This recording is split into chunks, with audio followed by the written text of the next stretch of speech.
Orang baik itu hampir selalu menderita. Kita bisa lihat ya, ibu-ibu sinetron menderita, superhero menderita, ada cowok baik di friendzonin, dan mungkin lo juga.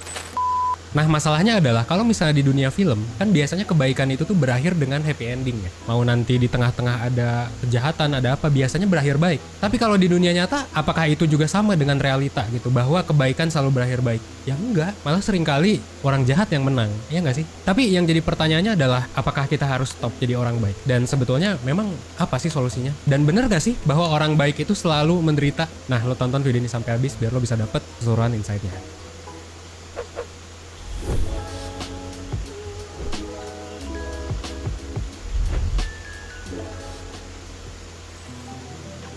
Hal pertama yang perlu kita tanyakan adalah, emang orang baik tuh yang kayak gimana? Nah, kita samain dulu ya definisinya biar nanti lebih jelas. Menurut lo orang baik tuh yang kayak gimana? Nah, lo bisa balas di comment section ya. Pause dulu aja, menurut lo orang baik tuh yang kayak gimana? Kita bisa bilang bahwa kebaikan itu adalah tindakan yang ya bermanfaat lah ya, yang baik, yang biasanya memang ditujukan kepada orang lain, dan ini erat sekali kaitannya dengan yang namanya compassion.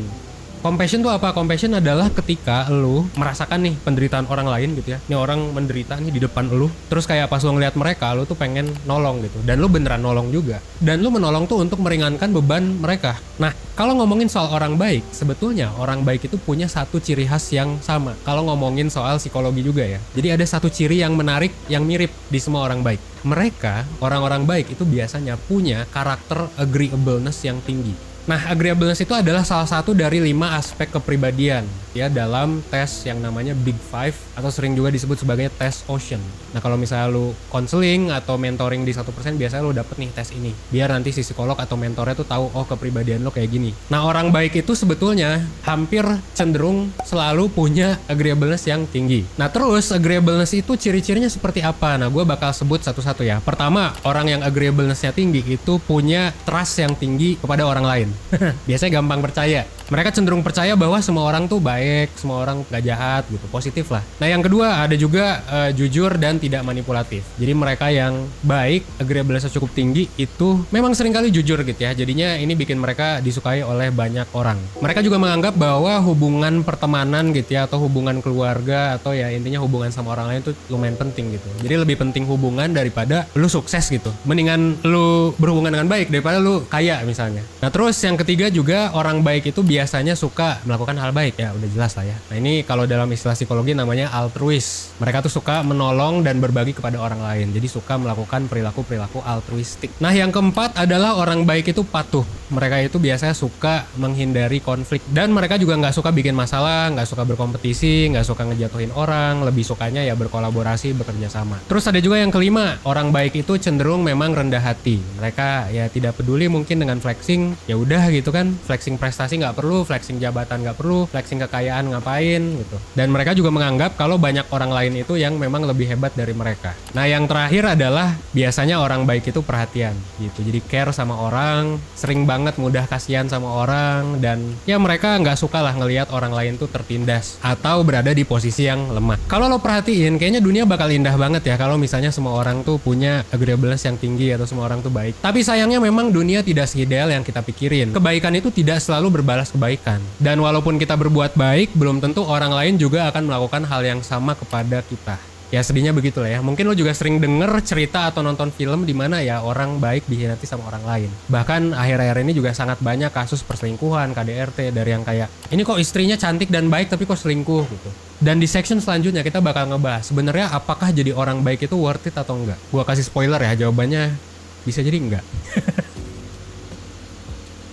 Jadi orang baik itu tidak selamanya menguntungkan. Ada banyak situasi dan kondisi seperti yang gue contohkan tadi, di mana orang baik itu akhirnya malah justru lebih menderita daripada orang yang tidak baik. Nah, menariknya memang secara statistik juga orang yang agreeableness-nya tinggi, dan ya ini kita bisa definisikan sebagai orang yang baik, itu cenderung lebih miskin daripada orang yang agreeableness-nya rendah. Kenapa sih gitu? Kenapa bisa kayak gitu? Kenapa orang yang malah agreeableness-nya rendah, yang keras kepala, yang gak suka kooperatif, itu adalah orang yang jauh lebih sukses? Nah, ini ada beberapa alasannya. Yang pertama, kebaikan itu seringkali jadi candu buat kita. Jadi kalau ngomongin soal kebaikan, seringkali kita tuh sebenarnya berbuat baik itu bukan karena orang lain, bukan karena kita ikhlas berbuat baik, tapi justru seringkali kita berbuat baik sebagai manusia itu karena memang kita suka berbuat baik. Justru karena kita pengen diri kita feel good. Jadi bukan buat tulus ngebantu mereka, tapi seringkali juga buat ya memang karena kita udah kecanduan aja. Karena kita udah sering, oh gue ngasih deh 2.000 perak gitu misalnya ke pengemis, ke siapa, bukan untuk pengemisnya tapi untuk diri kita, biar kita merasa lebih baik juga. Yang kedua, orang baik itu biasanya mementingkan hubungan di atas segalanya. Nah, masih nyambung sama poin sebelumnya gitu ya. Hubungan dengan orang lain tuh dirasa penting banget menurut orang baik. Jadi buat menjaga hubungan mereka seringkali jadi ya orang yang berkorban, jadi orang yang pasif, jadi people pleaser. Ini bikin mereka jadi menyepelekan hal-hal yang bikin mereka jadi sukses seperti karir, seperti performa manajemen yang baik dan lain sebagainya gitu. Dan biasanya juga orang baik cenderung tidak terlalu ngatur keuangan mereka. Nah, yang ketiga ini juga berhubungan sama yang ke-1 dan kedua. Ya, semakin sering lo baik, semakin besar resiko kebaikan lo akan dimanfaatkan oleh orang lain. Ya, beberapa orang cuma pengen ngambil keuntungan sih dari lo. Dan ya kalau misalnya lo nggak bisa membatasi kebaikan itu, ini kan saling berhubungan. Yang ketiga hal tadi ya udah lo candu, terus lo nggak terlalu mentingin hal lain selain kebaikan, dan yang ketiga juga lo dimanfaatin, ya udah lo fuck up gitu. Makanya jadi baik itu nggak selalu baik sebetulnya. Dan ini jadi memunculkan pertanyaan lagi, apakah menjadi baik itu bukan pilihan yang tepat? Kalau di sini gue masih nggak setuju sih ya, bahwa kalau misalnya kita berhenti jadi baik, mungkin kita perlu sedikit lebih pintar dalam mengatur kebaikan kita. Kita bahas di section selanjutnya ya. Setiap orang memang punya pilihan untuk hidup seperti apapun ya. Mau jadi jahat, mau jadi baik, mau jadi pinter, mau jadi bodoh gitu ya. Mau jadi, wah banyak lah. Tapi gitu ya, menurut gue menolak untuk menjadi baik, gue ulangi lagi, ini bukan pilihan yang tepat. Tetap worth it kok untuk berbuat hal baik, tapi kita harus lebih pinter terhadap kebaikan yang kita lakuin gitu. Dan bahkan, riset juga menunjukkan kok kalau misalnya orang yang jahat, itu seringkali juga punya masa kecil atau bahkan masa depan juga yang menderita juga dibandingkan orang baik. Nah, tapi ketika gue bilang hal ini bukan berarti kan semua orang yang merasakan hal buruk di masa lalu itu akan selalu jahat. Gue pribadi sebenarnya merupakan hasil dari keluarga broken home gitu. Dan kita juga udah lihat lah ya, sekarang banyak banget komunitas broken home di luar sana. Dan bisa-bisa aja kan jadi sukses. Jadi meskipun lu pernah dibully, lu broken home dan lain sebagainya, bukan berarti lu bakal jadi jahat. Dan itu juga bukan jadi alasan untuk lu berbuat jahat kepada orang lain.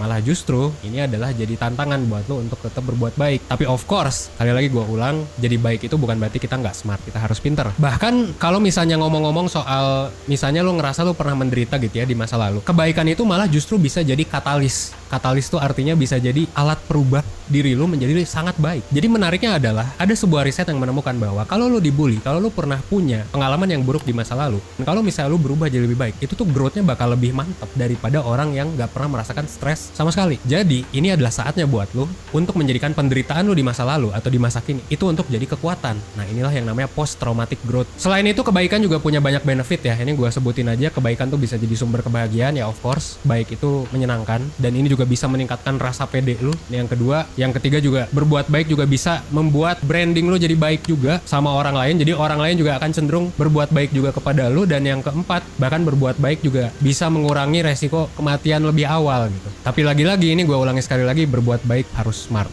Nah, pertanyaannya gimana caranya, cara yang smart untuk melakukan kebaikan. Nah, ini bakal gue bahas di section selanjutnya. Ada beberapa cara sebetulnya untuk jadi orang baik yang smart. Ya, kita bahas cara pertama. Cara pertama adalah sebuah konsep yang namanya adalah effective altruism. Apa itu effective altruism? Artinya lu nolong orang secara efektif. Ide ini gue ambil dari salah satu penulis buku gitu ya, namanya Peter Singer. Memang berbuat baik itu bagus. Dunia itu butuh orang baik, betul. Tapi bakalan lebih oke kalau perbuatan baik yang lo lakuin itu benar-benar berdampak baik buat dunia. Contoh, lo punya concern, lo pengen memberantas kemiskinan. Lo pengen membantu orang-orang miskin jadi kaya. Apa cara terbaiknya untuk itu? Apakah dengan lo ngasih duit ke anak-anak jalanan? Atau apakah lu ngasih donasi gitu ke sebuah lembaga yang kemarin ternyata juga ada salah satu lembaga yang banyak kontroversinya gitu. Apakah itu? Mungkin enggak juga. Berarti apa dong cara yang terbaik? Nanti kita bahas tentang cara baik yang baik, cara baik yang buruk, dan cara buruk yang ternyata baik. Yang kedua adalah satu mindset yang kita sebut sebagai positive sum game. Positive sum game adalah sebuah situasi, sebuah kolaborasi gitu ya antara kedua belah pihak mungkin, di mana semua pihak tuh bisa menang atau semua pihak tuh dua-duanya menang. Jadi nggak ada yang dirugikan, tidak hanya salah satu yang diuntungkan. Jadi semuanya menang. Nah, ini namanya adalah positive sum game. Ini juga mesti lo perhatiin.